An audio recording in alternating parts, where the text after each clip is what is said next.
Bonjour, c'est Ursule encore. On est le 13 juin 2021. Alors, je viens sur la trompette ce matin encore et je viens proclamer le retour de notre Seigneur Jésus-Christ. Soyez bénis et que sa grâce vous soit renouvelée. Amen. Alors, aujourd'hui, je viens parler de la parole, notre tout. Amen. La parole, notre tout. Alors, on va lire Jean. Amen. Et certains autres passages. On va commencer d'abord par Jean. Je sais que ces derniers temps, on a parlé encore de Jean, mais il est très important qu'on puisse réaliser que on est dans les temps où s'il y a vraiment quelque chose qu'on devrait avoir à porter en main, et puis ça dit, on devrait tout simplement vivre de la parole. Amen. C'est tout ce dont on a besoin dans les temps dans lesquels nous sommes pour pouvoir contrer l'adversaire et vaincre l'adversité. C'est tout ce qu'on a besoin. Alors, au commencement était la parole, et la parole était avec Dieu, et la parole était Dieu. Elle était au commencement avec Dieu. Toutes choses ont été faites par elle, et rien de ce qui a été fait n'a été fait sans elle. Écoutez bien, rien de ce qui a été fait n'a été fait sans elle. En elle était la vie, et la vie était la lumière des hommes. La lumière, lui, dans les ténèbres, et les ténèbres ne l'ont point reçue. Il y a un homme envoyé de Jean, son nom était Jean. Il vint pour servir de témoin, pour rendre témoignage à la lumière, afin que tous crussent par lui. Il n'était pas la lumière, mais il parut pour rendre témoignage à la lumière. Cette lumière est la véritable lumière qui, en venant dans le monde, éclaire tout homme. Écoute bien, cette lumière, c'est la véritable lumière qui éclaire tout homme. Il n'y a pas une autre lumière. Il n'y a pas une pénombre qui peut t'éclairer. Il n'y a pas d'autre. La seule lumière qui peut t'éclairer, c'est cette lumière-là qui est la parole de Dieu, au fait. C'est ça. Et la parole, amen, on a une partie, la Bible qui est là, c'est la parole. On a une infime partie à notre portée. Mais la parole de Dieu, c'est Dieu lui-même. Parce que la Bible dit, au commencement était la parole. Elle était avec Dieu. Elle était Dieu. C'est écrit là. Souvent, on ne réalise pas. Avant que la parole vienne à nous, avant qu'elle nous soit annoncée, amen, cette parole-là, elle s'était née, elle était avec Dieu. Amen. Et elle était Dieu. C'est ça que ça veut dire. Il n'y a pas autre chose à l'expliquer. On veut l'expliquer, mais on n'arrive pas. Donc, si on comprend bien, Jésus qui est la parole de Dieu est Dieu lui-même. C'est ça que ça veut dire. Et donc, cette parole-là, qui est Dieu, amen, est notre lumière. C'est elle qui éclaire toute l'humanité. Que les gens le sachent ou pas, elle éclaire toute l'humanité. Elle est dans toutes les personnes.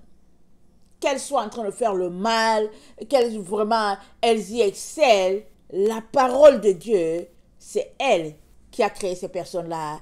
Et c'est elle encore qui est toujours en eux, espérant toujours, jusqu'à la dernière minute, espérant sauver la personne du monde des ténèbres. Amen. Et ça, c'est notre Dieu. Un cœur de grâce, un cœur d'amour. Alors, toi et moi, par rapport à ce texte-là, sommes appelés à regarder tout à travers le miroir de Christ qui n'est autre que sa parole. Parce que si nous regardons à travers le miroir de Christ, à travers ses lunettes, voilà, alors nous aurons la même lumière que lui. Parce que la parole, c'est elle la lumière. La parole de Dieu, c'est la lumière. Alors si c'est les lunettes de Jésus que nous avons, si ce sont ses yeux, voilà, pas les lunettes, si nous avons ses yeux, alors nous regarderons les choses comme lui. C'est pour cela qu'il a dit à l'église de Laodicée, il a dit, viens acheter de moi le collier afin que tu vois. Parce que Jésus-Christ a un collier qu'il applique à tous ceux-là qui lisent sa parole. Au fait, le collier, tu l'obtiens en lisant sa parole. Et quand tu lis sa parole, amen, alléluia, tu te rends compte que sa parole à lui, son évangile à lui a été inversé. Ça, c'est parce que tu as le collier de Jésus. Que tu finis par voir. Avec les yeux, tu te dis, c'est pas possible. Tu dis, mais qu'est-ce qui s'est passé? Comment se fait-il que je ne voyais pas? C'est parce que tu n'avais pas le collier. Tu regardais avec les lunettes des hommes. Tu regardais avec la vision des êtres humains, ou bien la vision de la société, ou bien la vision du monde, ou bien la vision de la dénomination dans laquelle tu as grandi. Vous savez, un mensonge 1000 fois répété devient vérité pour la personne qui l'écoute. Alors, si tu grandis dans une dénomination pendant 15 ans, 18 ans, tu es là-dedans, ça t'a shapé, depuis que tu es petit, tu as grandi là-dedans. Ça t'a taillé, ça t'a modelé, tout tu grandis. Pour toi, voilà la norme. Mais essaie juste de lire ta parole. À tous les jours, en enlevant les lunettes de toutes les dénominations possibles. Enlève les lunettes. Demande au Seigneur de t'aider à regarder avec ses lunettes.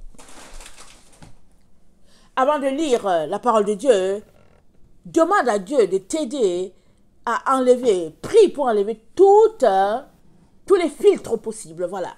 Tous les filtres. Et demande au Saint-Esprit, invite-le, demande-lui de venir t'enseigner. Tu seras étonné de voir la simplicité de l'évangile de Jésus et de voir combien ça a été torpillé, tiraillé, tiré par-ci avec l'élastique de toutes sortes afin de rencontrer le point de vue des êtres humains. Mais la parole de Dieu telle que nous dit l'apôtre Jean, sa parole, c'est la véritable lumière qui éclaire tout homme dans le monde sur la terre. Et c'est dit qu'elle était dans le monde et le monde ne l'a pas reçue.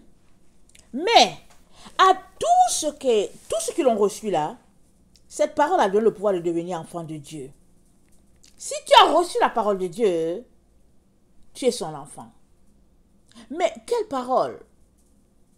Quelle parole?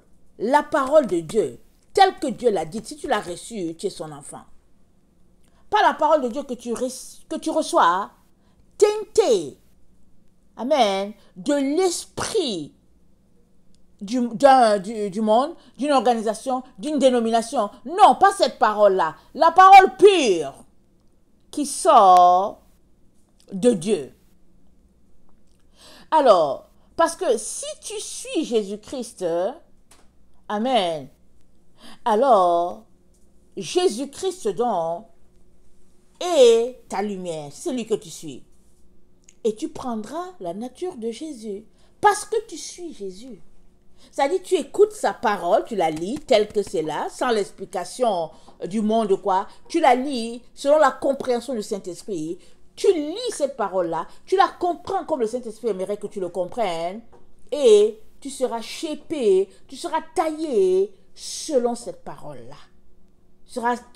Quand on va te voir, tu auras la nature de Christ en toi. On va voir en toi les attributs de Christ. Si tu suis Jésus-Christ.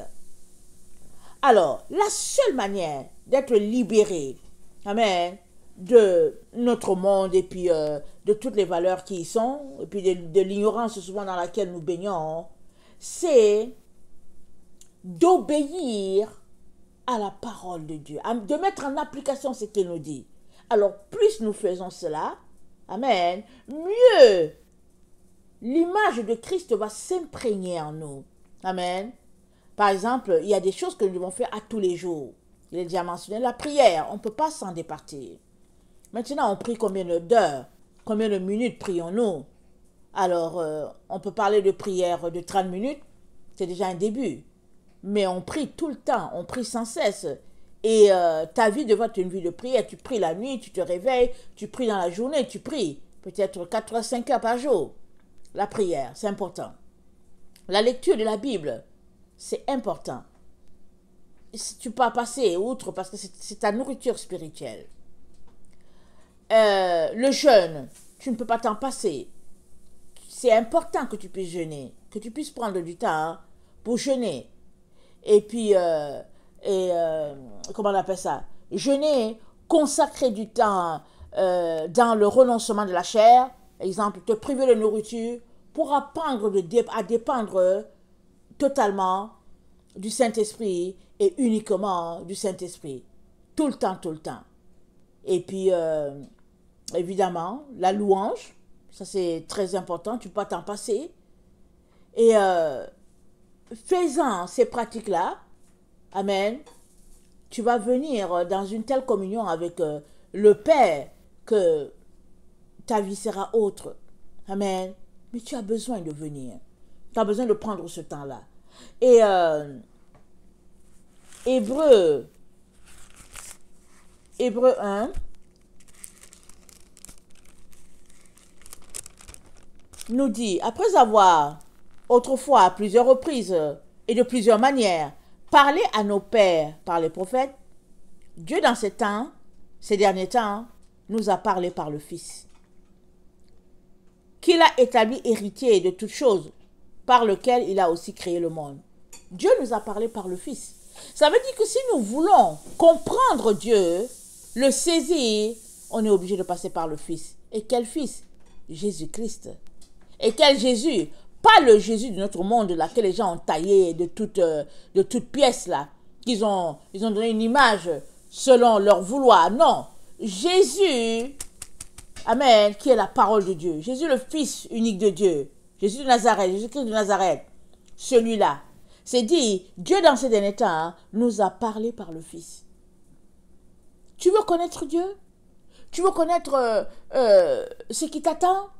Tu veux connaître vraiment les profondeurs cachées? Alors, c'est par le Fils que tu peux connaître ce Dieu-là. Mais si tu as rejeté ce Fils, ça veut dire que tu ne peux pas connaître ce Dieu-là non plus. Tu as besoin d'embrasser le Fils, pas de façon partielle, pas de façon, de manière à faire plaisir à des êtres humains. Non, tu embrasses le Fils dans toute la totalité. Il y a des gens qui sont là, leur travail, c'est juste de te détourner. C'est juste de t'amener à te compromettre. C'est juste de t'amener à vraiment à pratiquer une religion. Mais Jésus-Christ, c'est une relation. Tu ne peux pas connaître Dieu. Tu ne peux pas expérimenter tout ce qu'il a mis en toi si tu suis un Jésus taillé à la mesure d'une dénomination. Tu es appelé à suivre le vrai pour pouvoir aussi expérimenter la vérité. Amen. Plusieurs ne trouvent pas le chemin pour connecter à Dieu. Ils restent de manière superficielle, de manière intellectuelle. Plusieurs ont une connaissance intellectuelle de Dieu. Ils aiment Dieu, ils disent bon, on aime Dieu, ils essaient de parler de Dieu, mais ils parlent toujours en surface de manière intellectuelle. Mais pour connaître Dieu là, oui, on passe par l'intellect parce que tu parles, tu réfléchis. Mais Dieu, c'est dans le cœur. La Bible dit, garde ton cœur plus que toute autre chose. Dieu, c'est dans le cœur que tu le connais.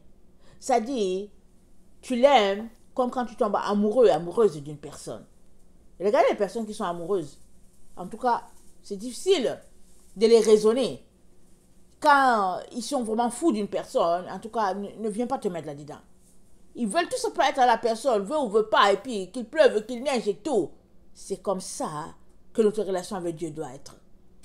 Fou de lui. C'est ça la relation que toi et moi devons avoir avec ce Dieu-là. Et tu trouveras la lumière. Amen. Parce que tu es amoureux de ce Dieu-là, donc tu regarderas le monde. Amen. À travers les yeux de Dieu. Et Jésus-Christ, c'est les yeux de Dieu. Tu ne peux pas connaître ce Dieu autrement que par Christ qui est venu nous le révéler, parce qu'il est l'image du Père. Et dans 2 Corinthiens 5, 19, on a déjà lu ça bien. 2 Corinthiens 5, 19, c'est dit, car Dieu était en Christ, réconciliant le monde avec lui-même, en n'imputant point aux hommes leurs offenses, Et il a mis en nous la parole de la réconciliation. Dieu était en Christ, à l'intérieur de Christ. Pendant que Christ était en train d'œuvrer sur la terre, Dieu était là. Il était un à un avec lui. Ça dit qu'il était de toute union avec Christ.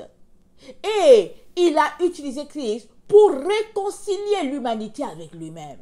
Et tu sais que si tu connais Christ, si tu es en relation avec Christ, c'est que tu es en relation avec Dieu.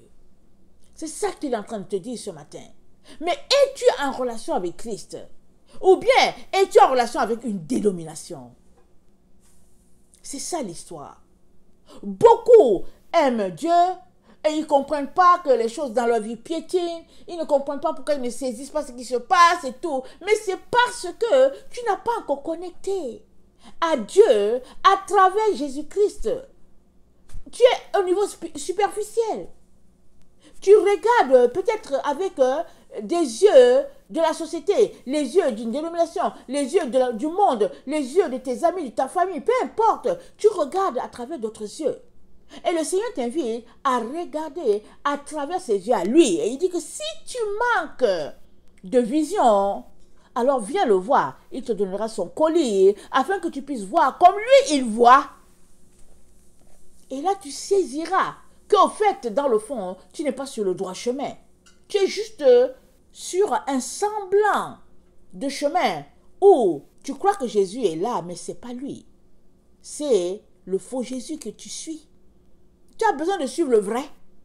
Et le vrai, la Bible nous dit, le vrai, il est en Dieu. Amen. Dieu est en lui.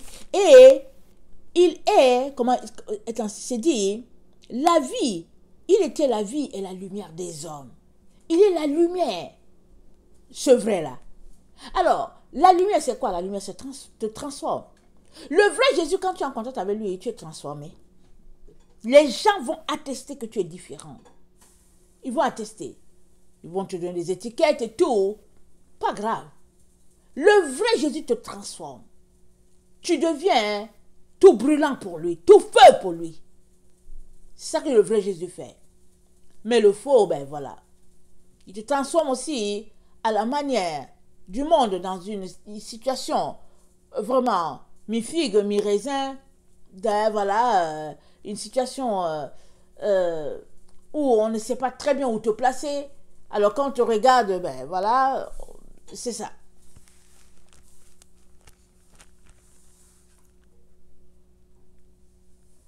Cette lumière, nous dit l'apôtre Jean, c'est la véritable lumière qui est venue dans le monde pour éclairer tout homme.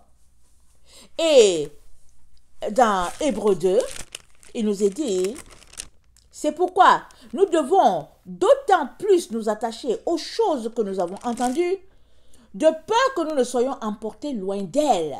Mais quelles sont les choses que nous avons entendues? Nous avons entendu, par exemple, qu'au commencement était la parole était avec Dieu, la parole était Dieu. On a entendu qu'elle était au commencement et que rien de ce qui a été fait n'a été fait sans elle. On a entendu que c'est elle la lumière, la parole, c'est elle la lumière.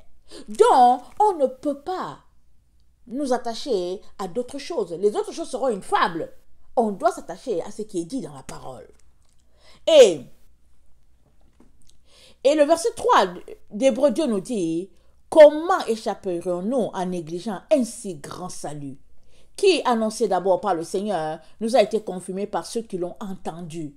Quels sont ceux qui l'ont entendu? Les apôtres. Pierre, Jean, Jacques, ça c'est les trois qui étaient toujours avec le Seigneur. C'est eux qui l'ont entendu de proche. Donc, il dit, Dieu s'appuyant sur leur témoignage et par des signes, des prodiges et divers miracles et par des dons du Saint-Esprit distribués selon sa volonté.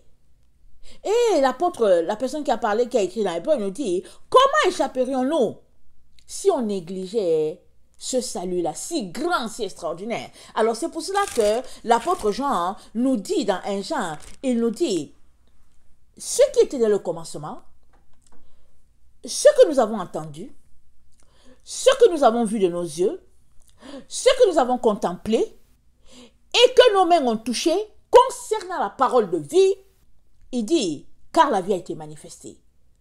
Et nous l'avons vue, et nous lui rendons témoignage, et nous vous annonçons la vie éternelle qui était auprès du Père et qui nous a été manifestée. Il dit, écoutez, on a vu, on a touché, on a marché avec, ça dit que, comme vous voyez là, quand on vous donne ces témoins-là, on le donne comme on l'a vu. Et puis l'apôtre Jean nous dit, ce que nous avons vu, entendu, il répète encore. Nous vous l'annonçons à vous aussi, afin que vous soyez en communion avec nous. Il est en train de dire que s'il y a un évangile aujourd'hui, là, au XXIe siècle, que nous professons avoir, notre évangile doit nous connecter automatiquement à la vie des apôtres. Alléluia. Merci Seigneur. Si tu suis un évangile et que l'évangile là que tu as, c'est un évangile étranger à celui des apôtres, tu n'as pas le véritable évangile. C'est ça qu'il entend te dire. C'est-à-dire, la vie que tu as là en Christ, elle doit être le reflet de la vie que les apôtres ont eue. Aujourd'hui, les gens donnent leur vie au Seigneur, 1, 2, 3 mois, et puis après on les voit, ils sont en train d'enseigner, on ne sait pas qu'est-ce qu'ils enseignent. Est-ce qu'ils ont été touchés par le Saint-Esprit? Est-ce qu'ils ont compris? Si on prend l'exemple de l'apôtre Paul, qui a été touché sur le chemin de Damas, il est resté 3 ans, lisant les Écritures pour démêler tout ce qui devait être démêlé dans son esprit. Et son enseignement, il n'a pas reçu des apôtres tels que Pierre, Jean, Jacques. Non, il l'a reçu du Saint-Esprit. Et quand il était prêt, il allait enseigner, il avait commencé à enseigner les païens. Et c'est comme ça qu'il a reçu la révélation, la compréhension que les païens avaient droit aussi au salut. Et quand le moment fut venu, il est allé rencontrer Simon-Pierre, Jean, l'apôtre Jacques, pour leur exposer son évangile. Et ils lui ont tendu la main et ils ont dit, Dieu don a don aussi appelé les païens. Parce que eux là, ils étaient tellement limités, ils avaient marché avec Jésus, ils étaient limités dans leur compréhension, ils se disaient que c'est juste nous les Juifs. Et Paul est venu leur démontrer que non, les autres aussi. Et ils étaient contents. Mais Paul là, il n'avait pas marché avec Jésus. Mais il avait le véritable évangile que les autres avaient. Il avait la même compréhension que les autres avaient. Mais il n'a pas marché avec Jésus. Jésus ne l'a pas enseigné de son vivant. Jésus n'a pas enseigné Paul. C'est comme ça que Dieu s'attend à ce que toi et moi ayons cet évangile-là. L'évangile qui a propulsé la vie des apôtres sur la terre, de telle sorte que c'est venu jusqu'à nous leur évangile. Mais si toi et moi n'avons pas cet évangile-là, que nous avons un évangile de complaisance, un évangile léger, un évangile vraiment qui laisse à désirer, remettons-nous en question, parce que nous ne serons pas sauvés. C'est ça que la parole de Dieu est en train de dire.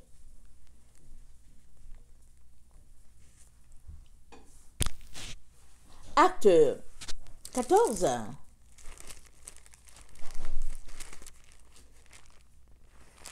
Le verset 21 nous dit,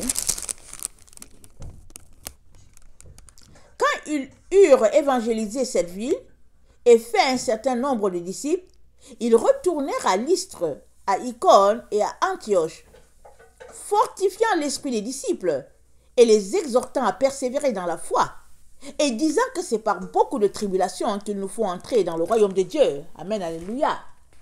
C'est par beaucoup de tribulations, mon frère, ma soeur, que nous sommes appelés à entrer dans le royaume de Dieu.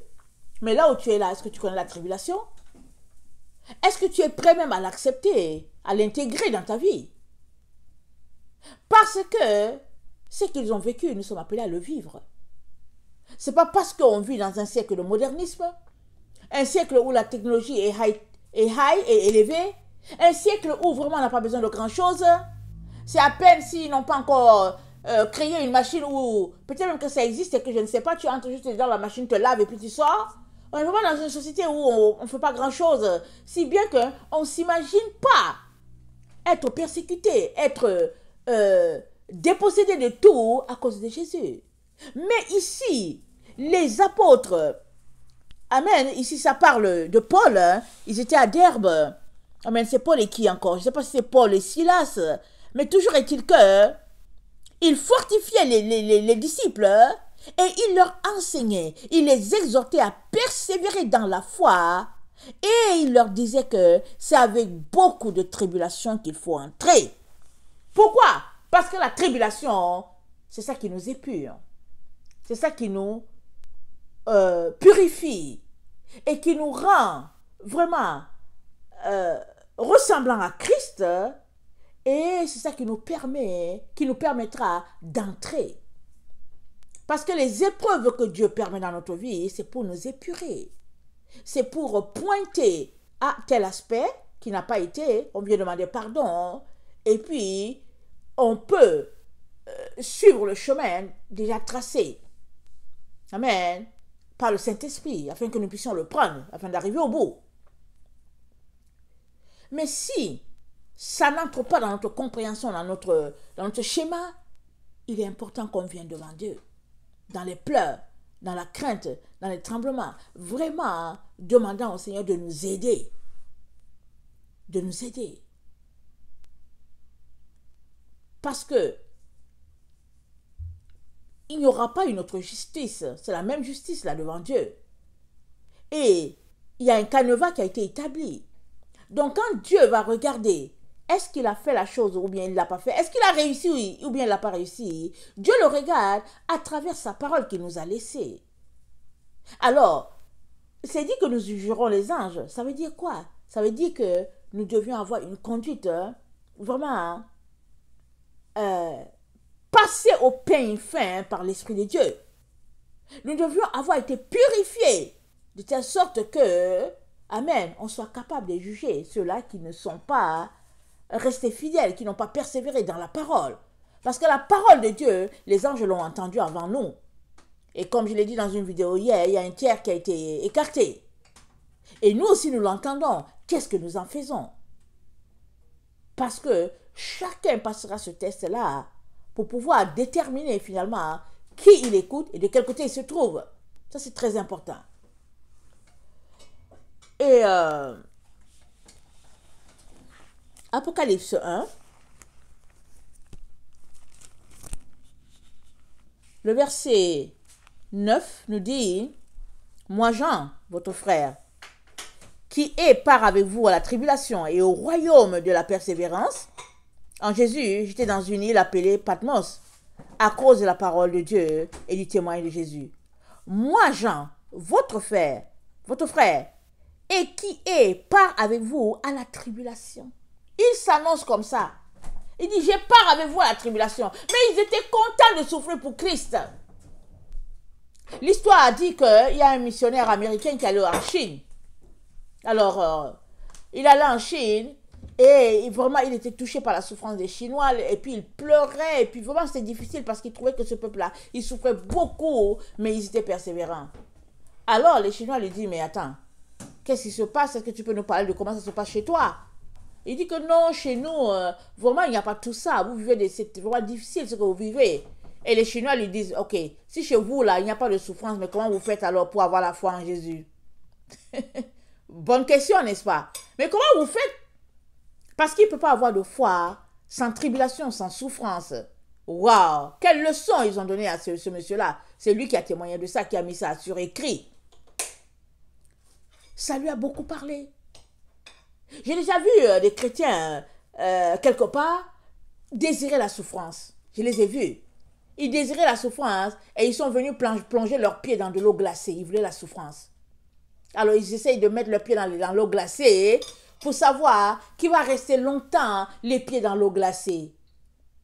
Moi, j'ai regardé ça, j'ai dit, on n'a pas besoin de plonger les pieds dans l'eau glacée pour voir la souffrance. Lève-toi, va en Afrique quelque part, ou bien va dans un coin isolé de souffrance, je ne sais pas où, sur la terre, il y en a plein. Vas-y là-bas et vis avec eux, ces gens-là qui mangent dans la poubelle. Vas-y, trouve-toi un endroit là-bas avec eux.